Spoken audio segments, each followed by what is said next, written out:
How's it going? Do you have a good day? Yeah.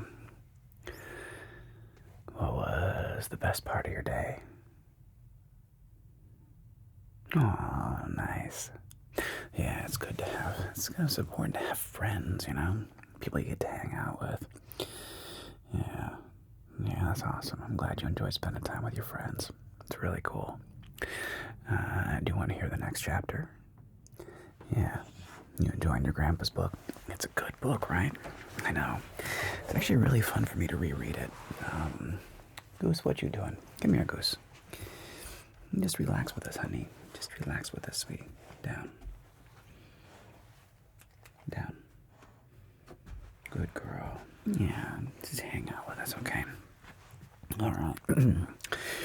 Jeremy's Run, Book 1, Ladark, by gfgustav.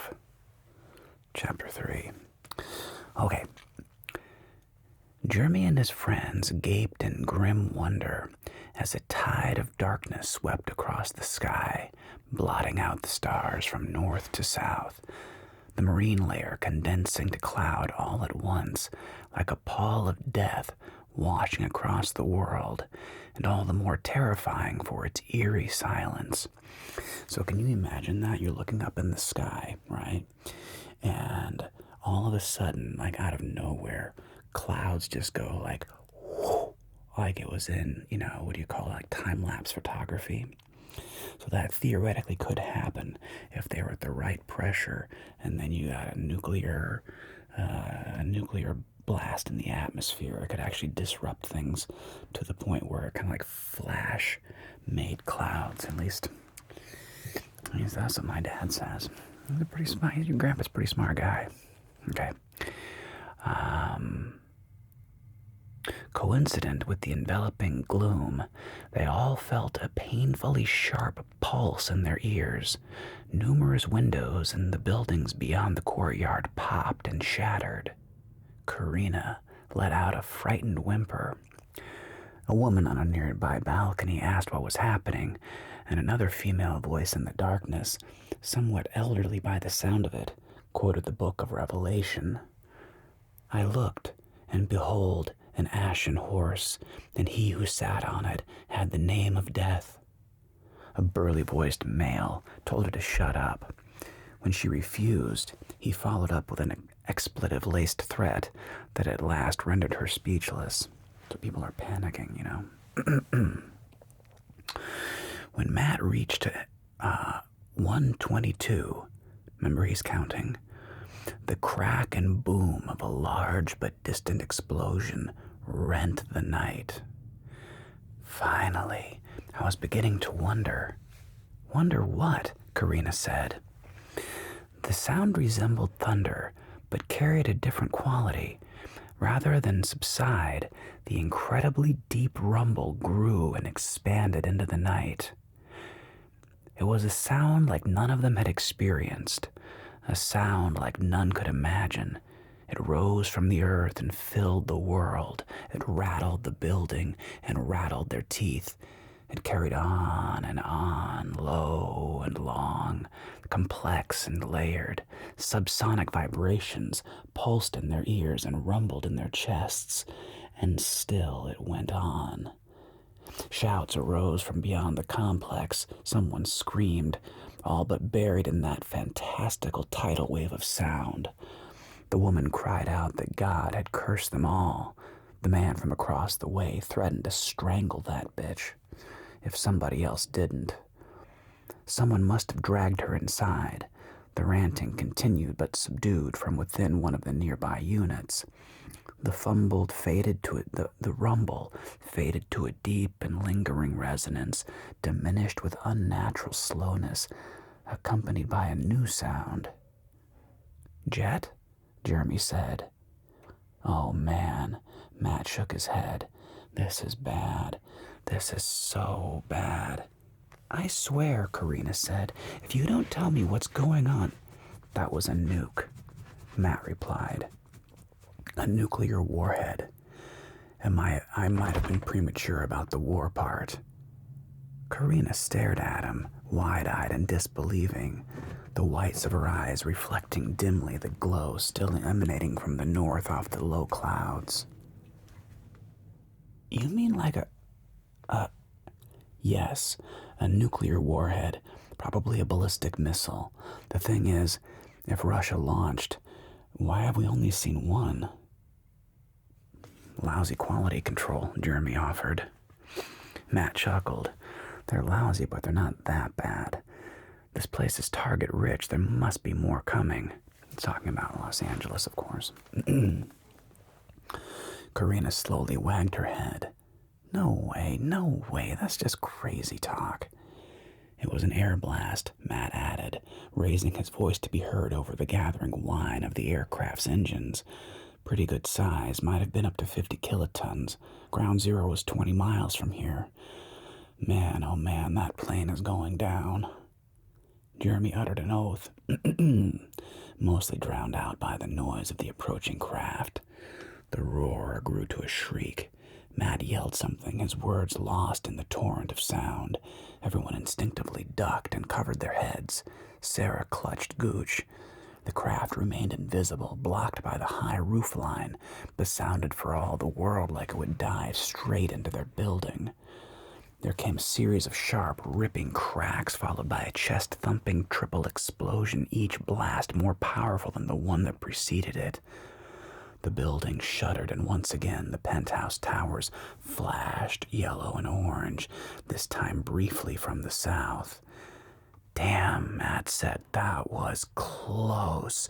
I thought for a minute we were goners. The noise from the crash died quickly, leaving them again with the remains of that deep and distant rumble. Even now, it resonated faintly in their chests. Karina exhaled a lungful of smoke. Did that plane actually crash? No, Matt said. Hard landing. Really? Karina said. The plane crashed, Jeremy said. A lot of people just died. Probably where it hit, too. God knows how many aircraft are up there right now. He turned to Matt. You want to tell us why we shouldn't be down in the parking garage about now, hunkering down? Cade seemed to agree. Another nuke could hit anywhere, any minute. My thought exactly, Jeremy said, not to mention jets falling from the sky. I'll tell you what, Matt replied. You go ahead if you want. If a nuke comes our way, I want to be right out here in the open. And if a jet hits this building, same thing.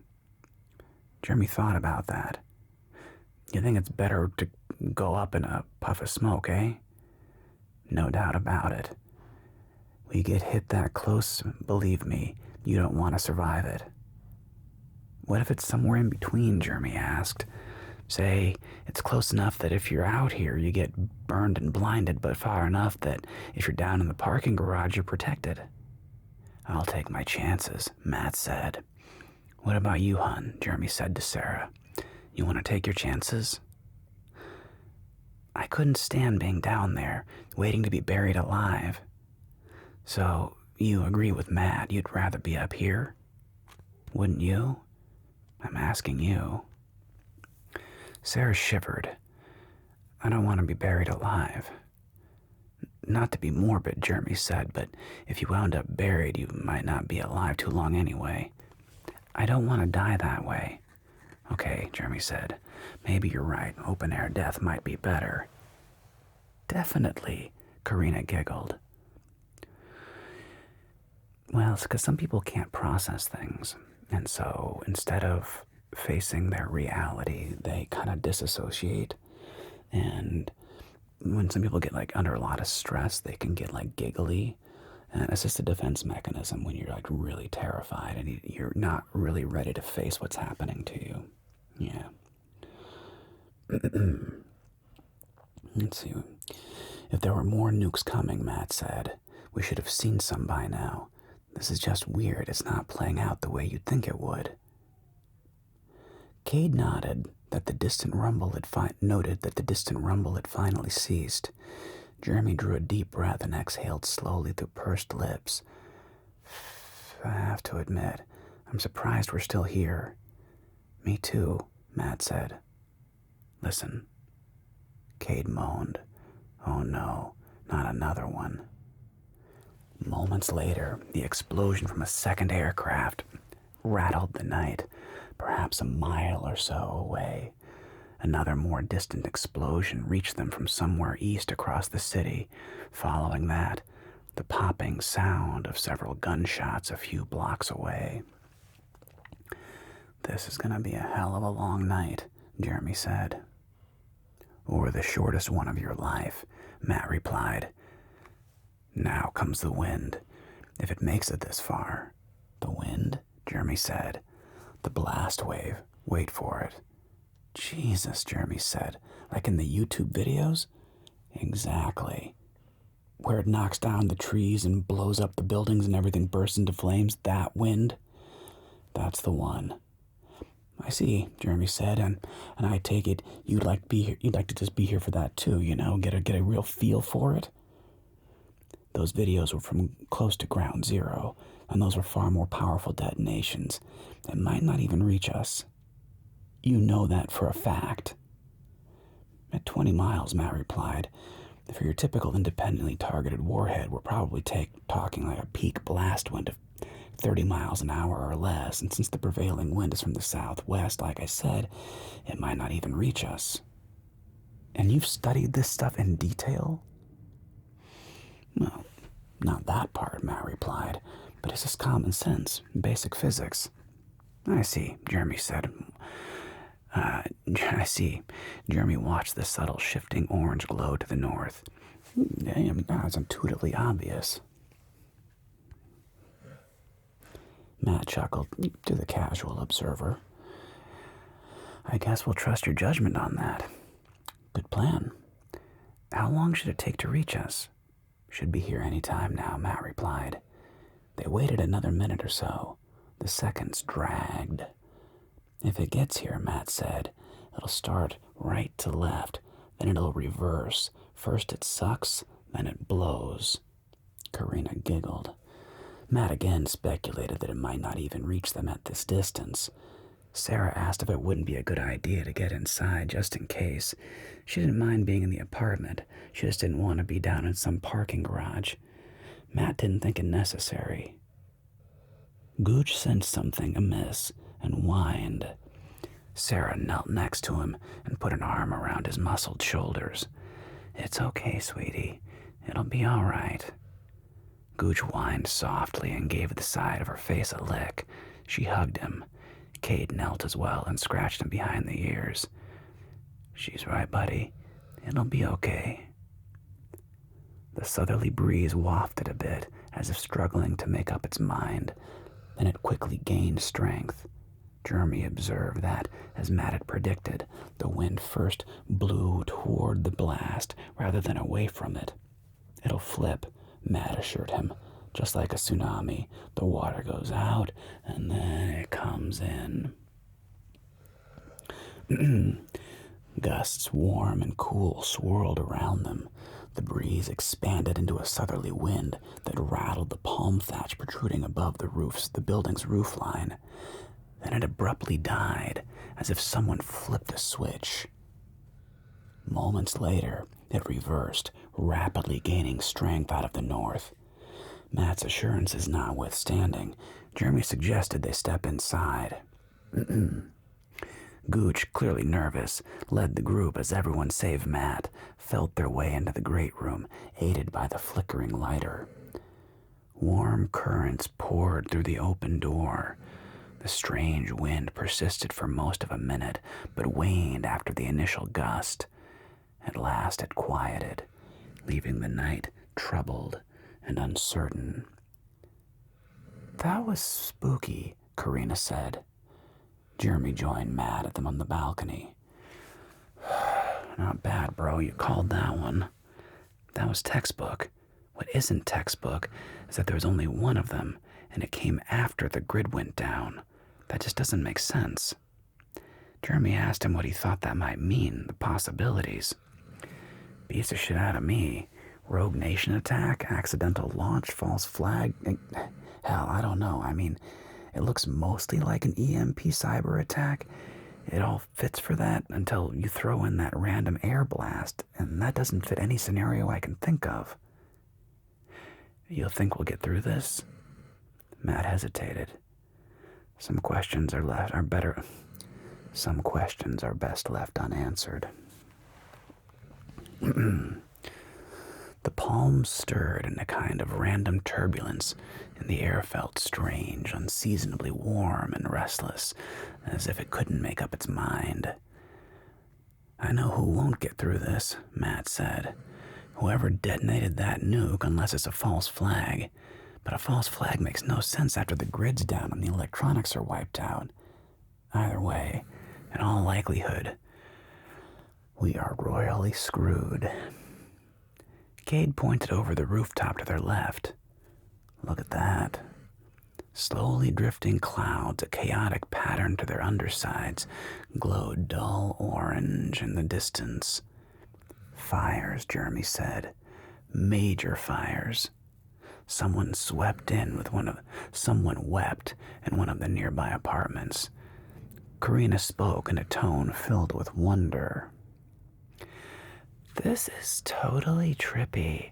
I need to take a pee. The comment drew a few eye rolls. She headed inside, navigating by the feeble lighter. Jeremy turned to Matt.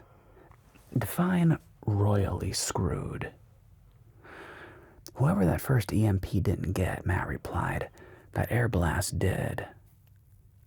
This place is hosed, so no power for a while, Jeremy said. Matt emitted a bitter chuckle. That's almost certainly the understatement of the year. You said that nuke was 20 miles from here? Cade asked Matt. 20 and change. I'd put ground zero up around Thousand Oaks or Simi Valley.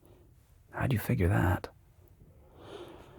That's why he was counting, Jeremy said. Matt nodded. Correct. He sounded remarkably calm, given what they had just witnessed.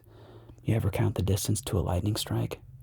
Yeah, Cade replied, but I don't remember how to figure it. 5 seconds per mile. 12 miles a minute. I counted about 120 before we heard it. 2 minutes. That would be a little over 20 miles, give or take. So, 24 miles? Cade asked. Probably not. I have a tendency to count a little fast. If this is World War III, Sarah said, very few people are going to survive, if any. Like Matt, she sounded far calmer than the situation seemed to warrant. Perhaps it was because the unfolding of events was so bizarre, they overwhelmed sense and reason. Or perhaps those same events made evident their helplessness. Very few people in the complex appeared to panic or yield to hysteria. Someone across the way asked if that was a bomb, and someone else said they thought it was. Another person spoke up and recommended they all duck and cover and kiss our collective asses goodbye.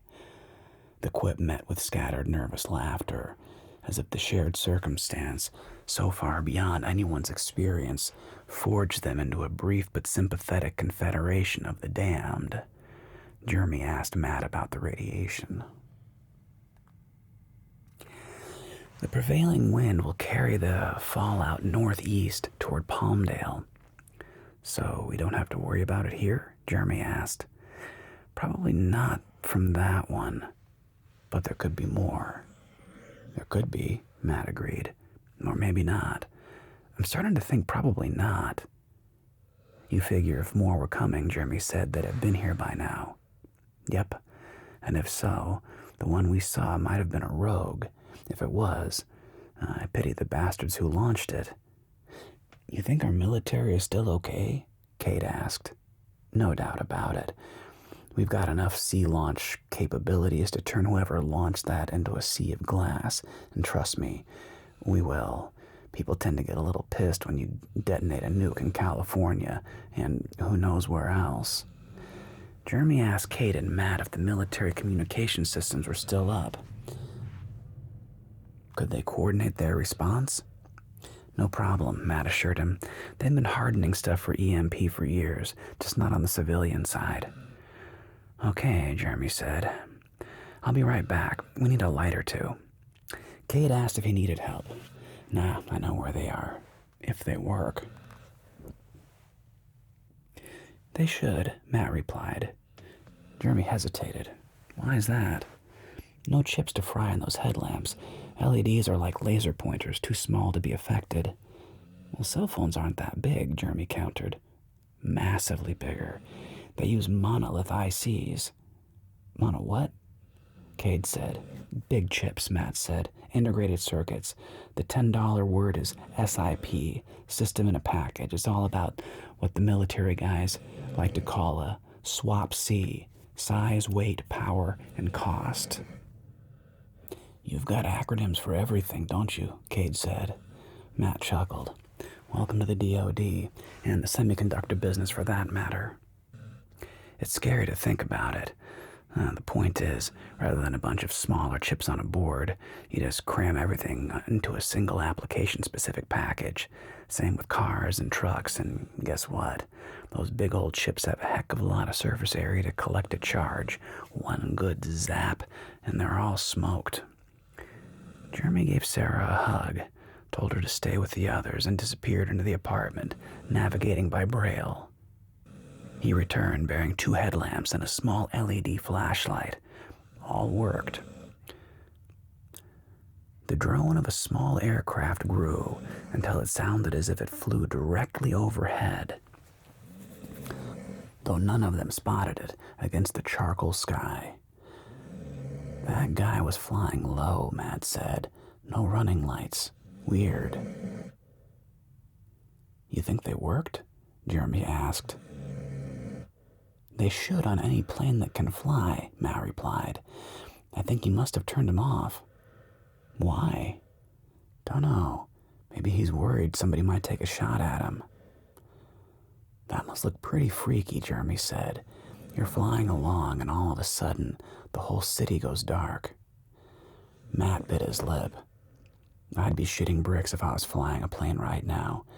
And if you've got a glass cockpit, GPS, flat panel displays, you've got nothing. Not even a radio. I don't even want to think about it.